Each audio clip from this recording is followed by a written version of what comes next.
नमस्कार, हमारा नाम है समरीन और आपने देखना शुरू कर दिया है लाइव सिटीज। मांझी नहीं ये आंधी है और मांझी ही बिहार का गांधी है।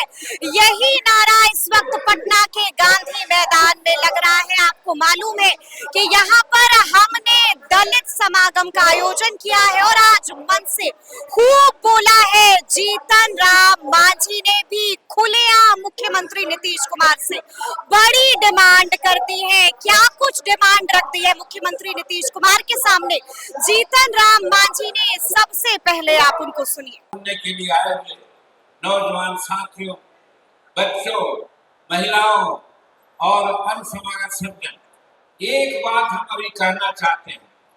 आप लोग बिहार के कोने कोने से अपना समय बर्बाद करके हम लोग के सुनने के लिए आए हैं।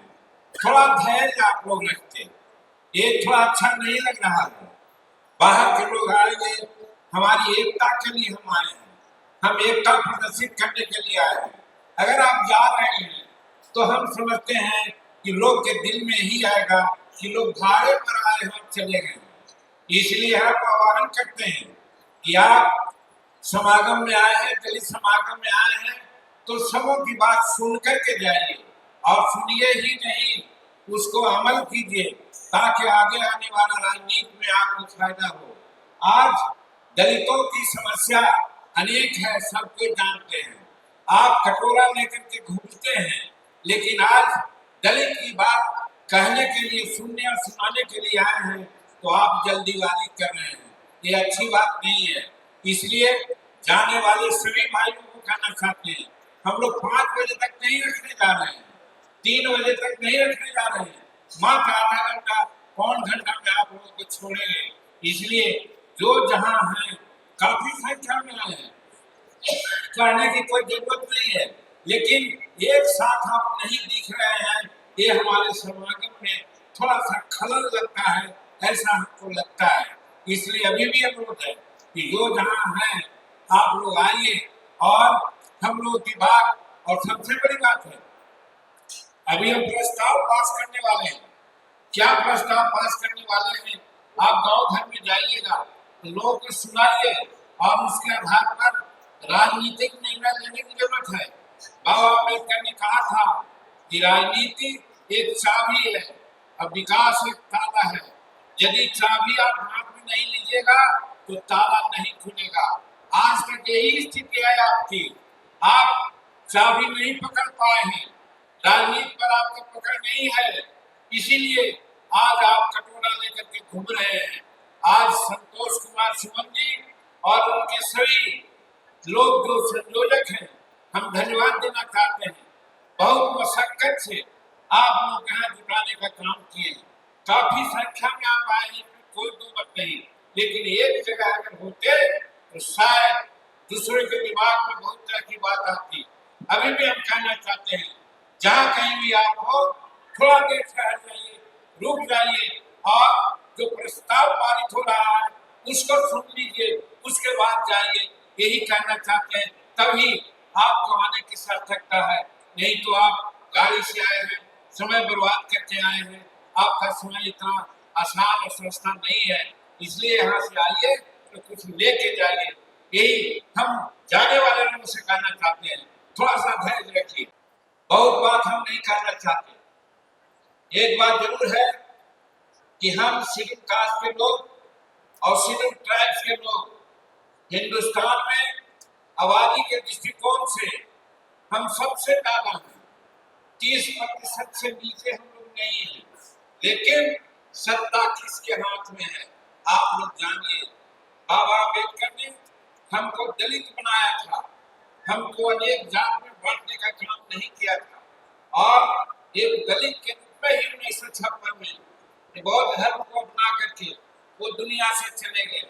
हम लोग को सीख लेना चाहिए कि बाबा साहब जो हमको उदाहरण पेश करके गए हैं, उसको हम लोग कम से कम अब माने। हो सकता है हमारे पीढ़ी के लोग नहीं समझे, लेकिन अब नौजवान साथी को हैं 25 वर्ष, 30 वर्ष, 40 वर्ष के, उनके कंधों पर एक जिम्मेदारी आई है कि आप समझिए और बाबा साहब जो कह के गए हैं उसको समझ करके आप अमली जमा पहनाइए, और जब अमली जमा पहनाइएगा तो सत्ता आपके हाथ में होगी। और आज कहते हैं हमको इंदिरावास दे दो, आज कहते हैं हमको 5 डिसमिल जमीन दे दो, आप कहते हैं हमारे बच्चों को पढ़ा दो, ये कहने की जरूरत नहीं है।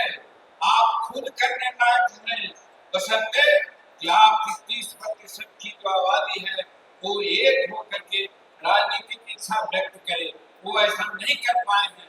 तो इसलिए आज ये समागम है, यही लिए हम लोग आप लोगों को यहाँ बुलाने का कष्ट किया है कि आप लोग आए। और 2025 में चुनाव होने वाला है, 2025 में हम लोग सम्मिलित निर्णय लें और अपने मन की सरकार को बनावे जो आपका काम कर सके। और कौन काम है उसका तो अभी मांग पत्र में बातें आएगी, लेकिन जो प्रमुख बातें हैं हम कहना चाहते हैं। मेरे भाइयों, अभी सुप्रीम कोर्ट ने एक निर्देश दिया है हम लोग भारत सरकार को कि शेड्यूल कास्ट जो हम लोग अभी है दलित नहीं हो पाए हैं, शेड्यूल कास्ट है हम लोग एक नहीं हो पाए हैं, इसका उपाय यही है कि हम कैसे इसको बढ़ावें। इसके लिए उन्होंने कहा है कि समाज में वर्गीकरण होना चाहिए, और वर्गीकरण का कुछ राज्यों ने फॉलो किया है, लेकिन हम कहना चाहते हैं हमारा एक थीसिस है और ये बिहार सरकार की संचिकाओं में लिखी हुई बात है कि हमने कहा है कि बाबा साहब को हम मानने वाले हैं। बाबा साहब ने कहा था हमारा गरीबी का मानदंड ये नहीं है कि हम भूखे हैं, हमारे गरीबी का मानदंड ये है कि हम अंगूठा छाप हैं, हम पढ़े लिखे लोग नहीं हैं। इसलिए बाबा अम्बेडकर साहब ने कहा था कि जो पढ़ेगा वो गरीबेगा, इसलिए कि पढ़ाई और शिक्षा शेरनी का दूध है, जो दूध पिएगा वो गरीबेगा। हम लोग को आज दूध नहीं पी रहा है, पढ़ाई शिक्षित नहीं हो रही है, इसकी जरूरत है। इसीलिए हमारा बाबा साहब ने कहा, और आज जो वर्गीकरण का मामला है, आज हमारे समाज में जनरल समाज 80-85% साक्षर हो गया है, हमारा शेड्यूल कास्ट का समाज 30%-32% के आसपास हो गया है साक्षर। लेकिन जो हमारे समाज में बहुत से विद्यार्थी हैं उनकी साक्षरता दर 7%, 8%, 9%, 12%, 15% है। वो अभी उन्नति के और आधुनिक युग के दृष्टि को देखने में बहुत पीछे है। इसलिए हमारी मानना है, और ये हम समझते हैं सुप्रीम कोर्ट का निर्देश भी है कि हमारे शेड्यूल कास्ट में दलित में वर्गीकरण होना चाहिए शैक्षणिक आधार पर। हम तो कहना चाहते हैं कि जब हमारा 32% शैक्षणिक आधार है तो 20% मान लीजिए कि जो 20% तक जो समाज साक्षर है और उससे नीचे है उसको एक कैटेगरी में रखिए, और उसका जितना लोग है उसकी जो प्रतिशत है वो प्रतिशत को जोड़ करके आप अलग करके उसको आरक्षण दीजिए तो हमारा विकास हो सकता है। ये सुप्रीम कोर्ट का निर्देश है, और इसीलिए हम कहना चाहते हैं कि हमारा वर्गीकरण होना चाहिए। आप जानते हैं हम सेंट्रल मिनिस्टर हैं, सेंट्रल कैबिनेट में ये बात आई थी, हमने प्रधानमंत्री के सामने भी ये बात की चर्चा की थी कि हमारे बहुत लोग ऐसे हैं जो कम हैं, बहुत लोग ऐसे हैं जो पढ़े लिखे नहीं हैं। आखिर 78 साल आजादी को हो गए तो कब ये आगे बढ़ेंगे। इसलिए महोदय वर्गीकरण तो कीजिए ही, और वर्गीकरण का आधार आप शैक्षणिक आधार बनाइए, जो 20% या उससे नीचे जिसकी साक्षरता दर है, जिस समाज का है, सबको एक कैटेगरी में रख करके उसकी जनसंख्या के आलोक में आप आरक्षण दीजिए, हम आगे बढ़ जाएंगे। और 20% से ऊपर जिनकी साक्षरता दर है उनकी जनसंख्या के आलोक में उनको आप आरक्षण दे दीजिए, वो भी आगे बढ़ेंगे। हम दोनों की हिमायती हैं। तो आज हम लोग यही संकल्प लेने के लिए आए हैं कि समाज में हमारे शेड्यूल कास्ट में वर्गीकरण होना चाहिए। आज के मीटिंग और समागम का यही उद्देश्य है। दूसरी बात हम कहना चाहते हैं मेरे भाई कि हम मुख्यमंत्री के काल में बहुत से ऐसा निर्णय लिए थे जिसको पूरा किया जाना है। सम्राट चौधरी जी हमारे विद्यमान उप मुख्यमंत्री यहाँ पर हैं, हम समझते हैं इनका एक काम था, हमारे मंत्रिमंडल में थे। आज भले लोग ढोल पीट गए, लेकिन आज बिहार में मेट्रो का कंसेप्ट सम्राट चौधरी का था। इन्हीं को आदेश हमने दिया था, दिल्ली जाकर के इन्होंने ही कंसेप्ट बनाया था और आज बिहार में मेट्रो बन रहा है। तो ऐसे प्रगतिशील आदमी हैं। हम कहना चाहते हैं कि आज सरकार जो काम हम लोग के लिए कर रही है उसमें तब्दीली करने की जरूरत है। आज हमारी बच्चियां हैं, नारी को कहा जाता है कि वो सबसे पिछड़ा है।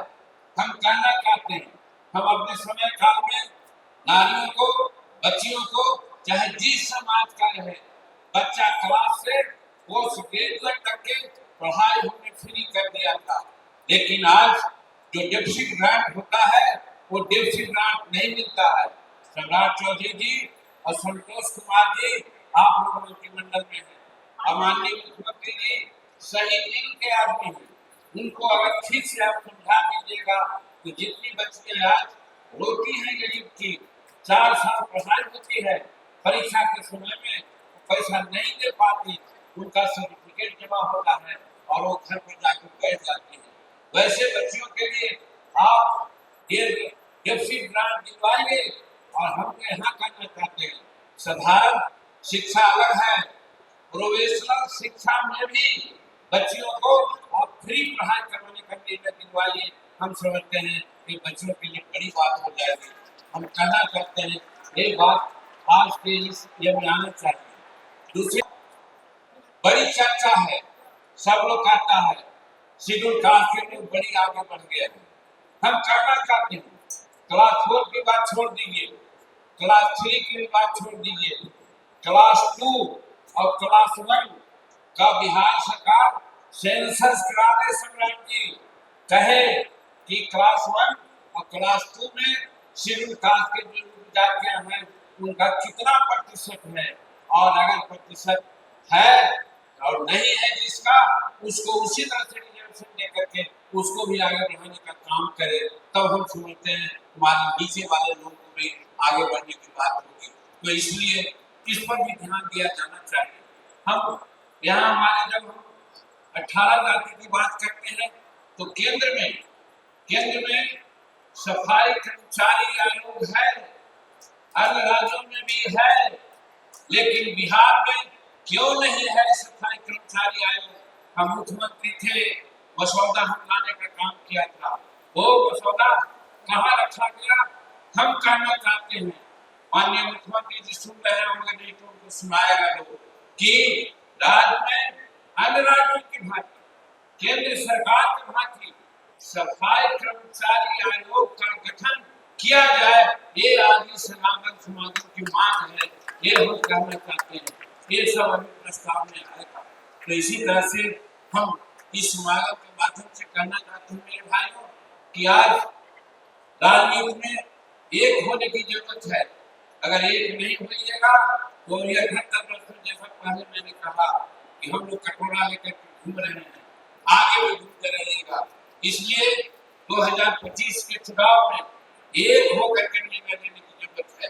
एक कौन पार्टी ज्यादा नेतृत्व दे सकता है, कौन लोग आगे बढ़ा हुआ है, जिसको सहयोग देने से दूसरे लोगों को हम समानांतर जा सकते हैं, अपना हक ले सकते हैं। वैसे लोगों के पक्ष में एक होकर के हमारा दलित समाज और शेड्यूल ट्राइब समाज एक होकर के मतदान करेगा तो आगे आने वाले दिन में कोई भी प्रस्ताव हम बिहार सरकार से पास करा लेंगे। इसलिए इस समागम की आवश्यकता हुई है, इसलिए हम लोग यहाँ बनाए हैं। इसलिए यहाँ से आप जाइए, ये उद्देश्य लेकर के जाइए कि हम कैसे एक होकर के अपना काम करें। ये सारी बात है। इसके अलावा बहुत सारी बातें हैं मेरे भाइयों। हम समझते हैं कि जैसे हमारे भूमिहीन लोग हैं, भूमिहीन में जब हम मुख्यमंत्री थे तो 5 डिसमिल जमीन देने का हमने कैबिनेट में पारित कराया है। आज भी वो है, दोनों मंत्री आप लोग यहाँ पर हैं, माननीय मुख्यमंत्री से भी कहना चाहते हैं कि बिहार में 5 डिसमिल जमीन, बास्केट जमीन का पर्चा नहीं मिल रही है। 1-2 जगह मिल रही है, बाकी जगह 3 डिसमिल लोग अपनाता है। क्यों? धन्यवाद मांग करना चाहते हैं इस समागम के माध्यम से कि आप 5 डिसमिल जमीन हमारे शेड्यूल कास्ट के लोगों को आप दीजिए, बाकी जमीन का पर्चा दीजिए।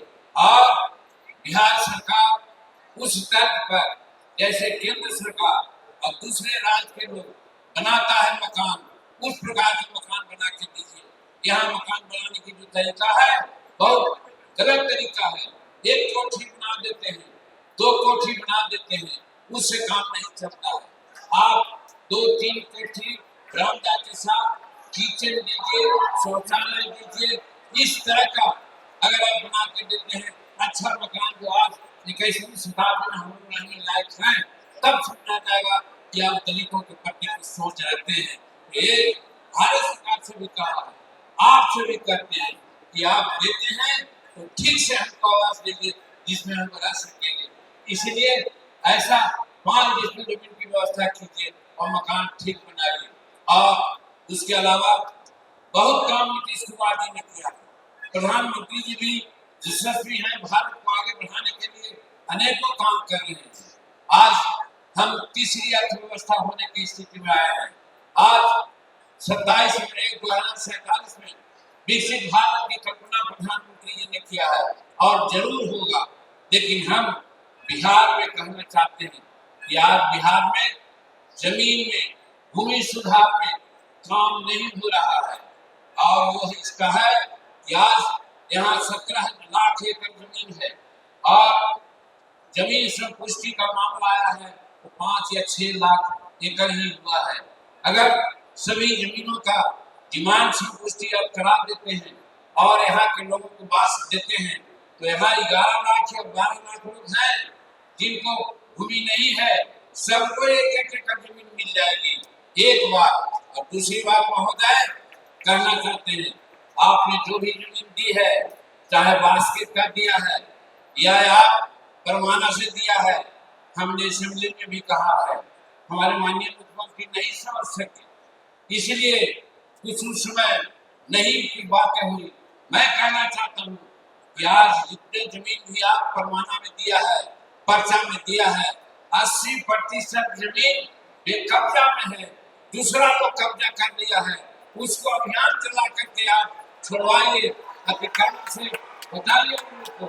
एक काम आप कीजिए, ये हमारा समागम का ये है, हमारा गंदी बस्तियों में रहने वाले लोग हैं, उनका निवास की व्यवस्था किया जाए। इस तरह से अनेकों काम है जो आप कर सकते हैं।